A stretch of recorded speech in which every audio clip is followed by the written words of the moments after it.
Hello to all. तो आज हम क्लास 10 का चैप्टर नंबर 1 रियल नंबर्स का क्वेश्चन नंबर 3 करेंगे, जिसमें हमें पूछा गया है कि find LCM and HCF by prime factorisation method. और हमारा फर्स्ट क्वेश्चन इसमें 12, 15 और 21, 12, 15 और 21 दिया गया है। सबसे पहले हमें ये समझना है कि प्राइम फैक्टराइजेशन एक्चुअली में है क्या। प्राइम फैक्टराइजेशन के बारे में समझना बहुत जरूरी है। समटाइम्स क्या करते हैं ना बच्चे, जैसे देखो आपको 12 यहाँ पे दिया हुआ है, वो सीधा कर देते हैं 6 पे, तो ये ऐसे हो जाता है। लेकिन पर इसमें गलती है। गलती क्या है? आंसर इससे भी शायद आपका सही आ जाए कई क्वेश्चनों में, लेकिन समझने की बात क्या है कि उसने प्राइम फैक्टराइजेशन ली है, तो आपको यहाँ पे फैक्टराइज करने के लिए जो भी नंबर लेने हैं, यहाँ पे जो आप लेते हो, जैसे यहाँ पे आपने 12 लिखा, तो आपको यहाँ पे जो नंबर लेना है वो प्राइम होना चाहिए। जैसे कि 2 ले सकते हो क्योंकि ये 2 पे डिविजिबल, आप 3 ले सकते हो, आप डायरेक्टली 6 नहीं ले सकते क्योंकि फिर वो एक्चुअल प्राइम फैक्टराइजेशन नहीं बनती। तो इस चीज के लिए, इस चीज का ध्यान रखना बहुत इंपॉर्टेंट है प्राइम फैक्टराइजेशन करने के लिए। तो सबसे पहला क्वेश्चन, जैसे हमारे पास 12 है, तो हम 12 की प्राइम फैक्टराइजेशन करते हैं। 12 क्या है? 2 से डिविजिबल है और ये प्राइम नंबर है, आप देख सकते हो। उसके बाद 6 आ गया, फिर क्या है? 6 2 पे जाएगा तो ये 3 पे आएगा और 3 1 जा 3 हो जाएगा। तो वैसे ही अगला देखते हैं। अगले में क्या है हमारे पास? 15 है, तो 15 क्या है? 2 पे तो नहीं डिविजिबल होगा, 3 पे होगा, 5 पे, और 5 1 जा 5। और अगला है 21, तो ये पहले 3 पे होगा, उसके बाद ये 7 1 जा 7 हो जाएगा। तो हमारे पास 12 की प्राइम फैक्टराइजेशन बनी है 2 2 एंड 3, और 15 की बनी है हमारे पास 3 एंड 5, और उससे नेक्स्ट हमारे पास 21 की बनी है 3 एंड 7। तो हमें क्या करना है? अब एलसीएम फाइंड करना है और एचसीएफ फाइंड करना है। सबसे पहले हम एचसीएफ को देखते हैं। जैसे कि यहाँ पे 3 दिया गया है, एक 3 ये रहा और एक 3 ये रहा। क्या इन तीनों नंबर की फैक्टराइजेशन में 3 के अलावा कुछ कॉमन है? नहीं है। अगर नहीं है तो वही बस उतना ही हमारा एचसीएफ होगा। अगर कोई एक और नंबर होता कॉमन तो हम उसको 3 के साथ मल्टीप्लाई में ले लेते। ये तो हो गया हमारा एचसीएफ। अब बात आती है एलसीएम की। एलसीएम कैसे निकालेंगे? ये जो हमने एचसीएफ लिखा है ये तो हम लिखेंगे ही लिखेंगे, और इसके साथ में क्या इंक्लूड करेंगे? हम इसके साथ में इंक्लूड करेंगे बाकी के जो भी बचे हुए नंबर हैं, जैसे 2 2 5 7, 2 2 5 और 7, और फिर हम इनकी करेंगे मल्टीप्लाई। तो इनकी मल्टीप्लाई करके हमें मिलेगा क्या? 420।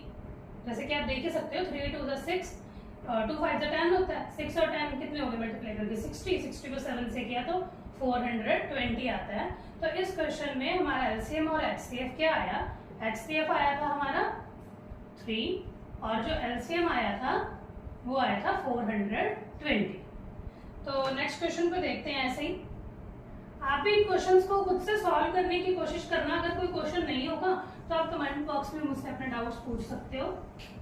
तो नेक्स्ट क्वेश्चन करते हैं हम। नेक्स्ट क्वेश्चन में हमें दिया गया है 17, 23 और 29। ये क्वेश्चन देखने में बहुत इजी है क्योंकि हमने यहाँ पे हमें बोला क्या है? प्राइम फैक्टराइजेशन करने के लिए, और नंबर भी तीनों प्राइम ही दे दिए।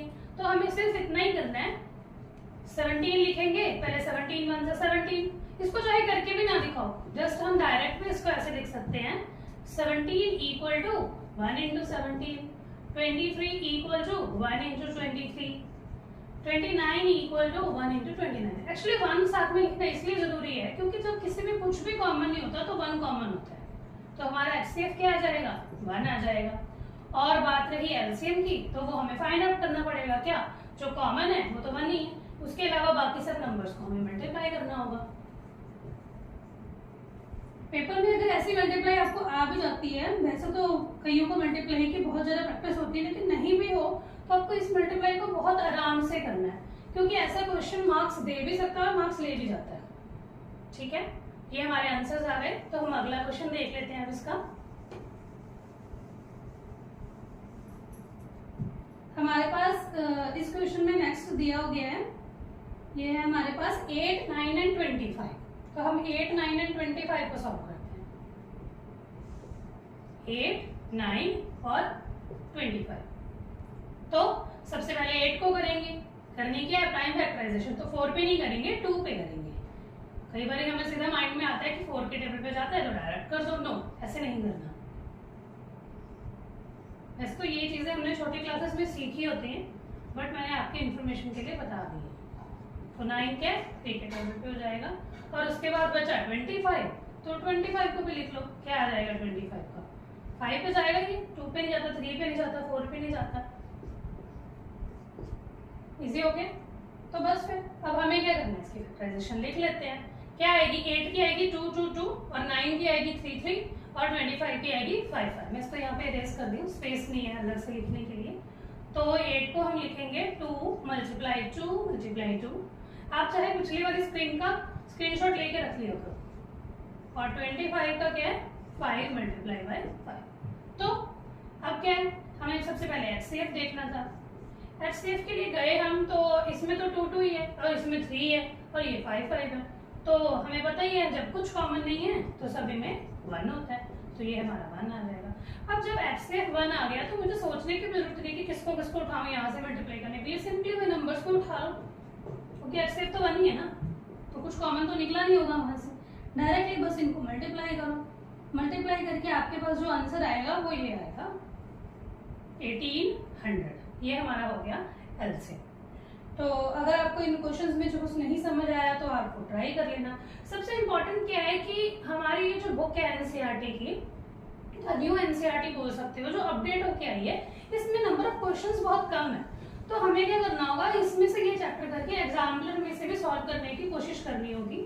ये चैप्टर जब कंप्लीट हो जाएगा मैं इसके कुछ इंपॉर्टेंट क्वेश्चन जैसे एमसीक्यूज वगैरह वो भी आपको सॉल्व करवा दूंगी वीडियो। क्वेश्चन क्या है, check whether 6 raised to power n can end with the digit 0 for any natural number n। सबसे पहले बात है नेचुरल नंबर की। तो नेचुरल नंबर की डेफिनेशन, इसके साथ के और जो भी नंबर्स हैं वो हमने इंट्रोडक्शन वीडियो में पढ़े हुए हैं, अब वहां से देख लेना। वैसे हमें पता है कि जो नेचुरल नंबर n की ये बात कर रहे हैं वो कहाँ से शुरू होते हैं, 1 से लेके जहां तक भी आप काउंटिंग नंबर कर सकते हो वहां तक जाएंगे। इट मीन्स इन्फिनिटी तक जाएंगे, जितना भी आप देख सकते हो। तो इन्होंने बोला कि नेचुरल नंबर n होना चाहिए, तो 6 की पावर जो भी होगी कोई ना कोई नेचुरल नंबर होगी। इतनी बात क्लियर है? ओके, ये हो गया हमारे फर्स्ट थिंग। अब सेकंड थिंग क्या, उन्होंने बोला कि ये 0 से एंड होना चाहिए। हमने डिविजिबल रूल्स में पढ़ा भी है, वैसे भी हमें पता है कि कभी भी कोई नंबर 0 पे एंड तभी होगा जब वो 5 का मल्टीप्लायर होगा, वो डिविजिबल। तो अब दूसरी बात क्या, उसने बोला कि 6 raised to power n can end with the digit 0। तो हमें पता है कि कोई भी नंबर अगर उसमें उसके प्राइम फैक्टराइजेशन में 2 और 5 दोनों इंक्लूड होंगे तभी वो नंबर 0 से एंड हो सकता है। इन दोनों नंबर्स का होना बहुत जरूरी है। जैसे हम एक एग्जांपल लेते हैं, मान लो कि हमने 18 लिया, 18 की प्राइम फैक्टराइजेशन हमें पता है क्या होती है, 2 3 3। इसमें 2 इंक्लूडेड है लेकिन 5 इंक्लूडेड नहीं है। अगर यहाँ पे हम 5 इंक्लूडेड कर दें तो ये अपने आप में इसकी एंड डिजिट 0 बन जाती है। तो इतनी बात तो क्लियर है कि नंबर की प्राइम फैक्टराइजेशन करें, वहां पे 2 और 5 दोनों आए तभी क्या होगा, वो एंड विद 0 होगा, अदरवाइज नॉट पॉसिबल। तो 6 की प्राइम फैक्टराइजेशन कर लेते हैं। जब 6 की प्राइम फैक्टराइजेशन की हमने तो ये आया 2 3 6 और 3 1 3। तो क्या लिखेंगे हम, 6 की जगह पे 2 multiply by 3 raise to power n। तो यहाँ पे हमें क्लियरली दिख रहा है कि 5 नहीं है, 2 है, लेकिन अगर 5 भी होता तो ये एंड विद 0 हो जाता, नहीं है, तो इसीलिए हम कह सकते हैं नॉट पॉसिबल। इन्होंने चेक करने के लिए बोला था आपको। बाकी आप कुछ थ्योरी लिख सकते हो, वो मैं डिस्क्रिप्शन में मेंशन कर दूंगी, और वहां से पिकअप कर लेना। ओके, तो ये क्वेश्चन हमारा यहीं पे एंड हो गया। इसका क्वेश्चन नंबर 6 है हमारे पास, ये हमें दिया गया है, explain why 7 multiply by 11 multiply by 13 plus 13 and next question इसी का है 7 multiply by 6 multiply by 5 multiply by 4 multiply by 3 multiply by 2 multiply by 1 plus 5 are composite numbers. तो कॉम्पोजिट नंबर्स की डेफिनेशन हमने पढ़ी हुई है इंट्रोडक्शन वीडियो में। क्या कहा गया था वहां पे, कॉम्पोजिट नंबर कौन से होंगे, तो ऐसे नंबर्स जिनके मोर देन 2 फैक्टर्स हो। मोर देन 2 का मतलब एक तो 1 तो इटसेल्फ 1 तो होना ही चाहिए, और वो नंबर खुद भी होना चाहिए, और उसके अलावा उसके और कोई 1 फैक्टर 2 फैक्टर से कितने भी फैक्टर तो इसीलिए इसके डेफिनेशन में सिंपल ये हम कहेंगे कि मोर देन 2 फैक्टर ऑफ 1, वो उस नंबर और उसके अलावा कोई और 1 या 2 फैक्टर जितने भी होते हैं हो सकते हैं, 2 3 4 जितने भी होंगे, ठीक है। तो सबसे पहले हम पहला क्वेश्चन देखेंगे। इसमें पहले हमें दिया गया था 7 multiply by 11 multiply by 13 plus 30। तो इसको देख के सबसे पहले आप मल्टीप्लाई मत करने लग जाना, पहले आप देखो कि अगर ये इजी हो सकता है। तो मैंने देखा कि यहाँ पे 13 कॉमन निकल रहा था, ये देखो ना, ये 2 पार्ट्स है, यहाँ पे बीच में प्लस साइन है। तो मैंने जब यहाँ से 13 कॉमन निकाला तो ये मेरे पास बचा 7 × 11 प्लस 13 प्लस 1, सॉरी, क्योंकि 13 तो हमने कॉमन निकाला है। तो ये 7 × 11 क्या होगा, 77 होगा प्लस 1, ये क्या हो जाएगा हमारे पास 78।